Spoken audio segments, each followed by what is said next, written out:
yang terpenting dalam mengerti Alkitab adalah Roh Kudus mencelikkan mata rohani kita, alias memberi pencerahan melalui pembaruan budi kita, renewing your mind.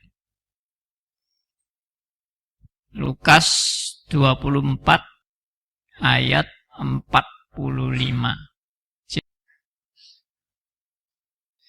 Kalimat ini sangat sederhana. Lalu ia membuka pikiran mereka dan mereka mengerti kitab suci. Apa? Dari kata-kata ini kita dapat kunci apa? Orang bisa mengerti Alkitab karena Roh Kudus yang membuka pikirannya. Kalau Roh Kudus tidak membuka pikiran, tidak mungkin orang bisa mengerti kitab suci. 100%. Saya dulu juga waktu masih Arminian, saya berpegang teguh pada ajaran Arminian. Saya diajari macam-macam tentang, oh ya, reform itu sekali selamat tetap selamat atau apa-apa. Saya tolak semua. Saya bersikeras dengan Arminian. Pikiran saya belum terbuka. Jadi, seperti yang tadi statement itu, orang menjadi reform itu karena anugerah Tuhan. Berdoalah supaya Tuhan memberikan anugerah kepada Anda. Tapi bagaimana cara Roh Kudus mencelikan? Bukan hanya sekedar habis ngerti salah atau ngerti kebenaran semua. Enggak.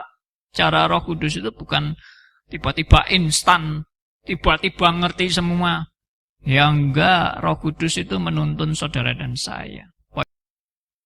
Alkitab memberikan warning pada kita bahwa dalam mau memahami Alkitab, kita tidak boleh menafsirkan Alkitab dengan cara sembarangan atau semaukui atau seenaknya, menurut standar kebenaran atas dasar selera atau keyakinan atau tradisi gereja kita sendiri.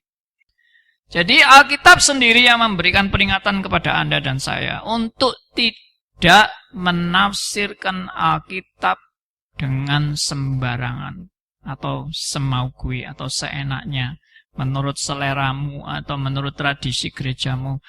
Tidak. Tapi menafsirkan Alkitab dengan pimpinan Roh Kudus. Bagaimana langkah-langkah menafsirkan Alkitab dengan pimpinan Roh Kudus? Mari. Penafsiran yang benar alias Alkitabiah adalah menangkap makna ayat Alkitab yang ditafsirkan tersebut sesuai dengan maksud Alkitab itu sendiri. Nah, perhatikan. Menafsirkan ayat Alkitab adalah menangkap arti ayat Alkitab itu sesuai dengan maksud Alkitab itu sendiri. Bukan sesuai dengan maksud Anda, sesuai dengan logika Anda, sesuai dengan pikiran Anda, sesuai dengan daya Anda. Tidak. Tapi sesuai dengan maksud Alkitab itu sendiri. Nah, ini poin yang penting. Karena kalau saudara menafsirkan Alkitab tidak sesuai dengan maksud Alkitab, berarti Anda tidak sampai kepada Alkitab itu sendiri. Dan saya bisa buktikan penafsiran Arminianisme itu semuanya meleset dari sasaran Alkitab. Saya ngomong bukan sembarangan. Kalau saudara ingin bukti, silakan ikuti 40 sesi yang tadi saya perkenalkan. Arminianism vs Calvinism di YouTube Sris Ngagel. 40 sesi saya menjelaskan kebenaran-kebenaran tersebut. Tafsiran yang paling sederhana harus memperhatikan 3 hal penting, yaitu penafsiran secara tekstual, kontekstual, dan kontentual. Ya, ini saya seringkali mengajarkan di Sris tentang bagaimana menafsirkan Alkitab yang paling sederhana, yaitu cara tekstual, kontekstual, dan kontentual. Tekstual itu berarti Anda meneliti ayat-ayat tersebut, kata demi kata Anda teliti. Lalu kontekstual, Anda meneliti ayat itu berkaitan dengan ayat sebelumnya dan ayat sesudahnya. kontentual, ayat itu berkaitan dengan seluruh sistem pengajaran Alkitab dan tidak akan bertentangan.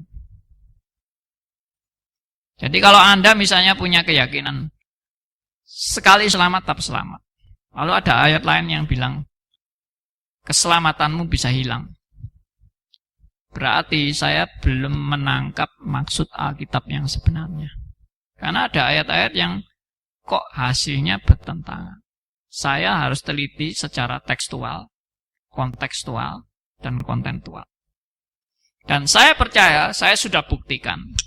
Ayat-ayat Arminian yang menjadi keunggulan Arminian, saya bisa jelaskan secara tekstual, kontekstual, dan kontentual, dan tidak mendukung sama sekali daripada Arminian.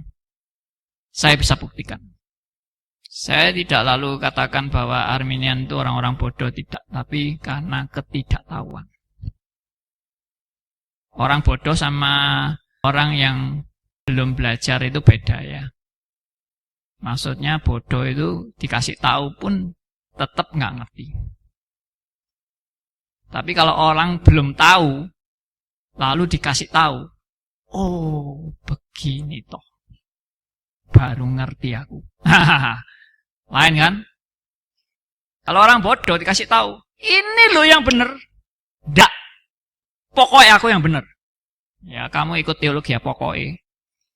Bukan teologi yang kembali kepada Alkitab. Berikut.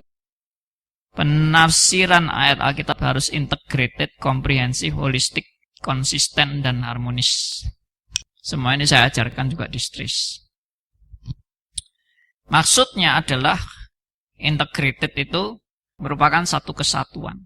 Komprehensif merupakan keseluruhan. Holistik adalah kesatuan dan keseluruhan secara seutuhnya. Konsisten, tidak pelintat-pelintut.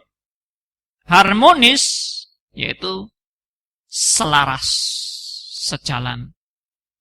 Dan semua ayat saling melengkapi. Tidak tadi kontradiksi. Satu ini. Ayat dan ayat saling mau menghantam ayat yang lain. Tidak mungkin itu. Penafsiran Alkitab poin berdasarkan kerangka teologi iman Kristen yang mendasar dan prinsip.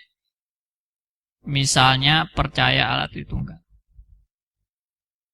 Jadi kalau orang mau menafsirkan itu harus juga punya kerangka teologi yang benar-benar merupakan prinsip dasar daripada Alkitab.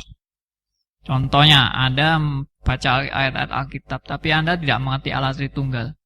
Anda selalu bingung kalau bicara tentang ada Tuhan Yesus, ada Allah Bapa, ada Allah Roh Kudus. Ini bagaimana ya antara Bapa, Anak, dan Roh Kudus? Anda tidak mengerti dasar doktrin yang paling mendasar. Nah, itu selalu bikin kacau dalam penafsiran. Karena struktur pikiran Anda itu tidak terbentuk. Anda bisa lari kiri, lari kanan karena tidak ada kerangka yang jelas. Orang di dalam menafsirkan Alkitab harus punya kerangka pengajaran yang betul-betul terstruktur dan teguh, konsisten, tidak terombang-ambing. Jadi setelah saya sekarang jadi orang reform, saya tidak mungkin digoyahkan dengan teologi apapun. Tidak mungkin. Karena kerangkanya sudah terbentuk, sangat jelas.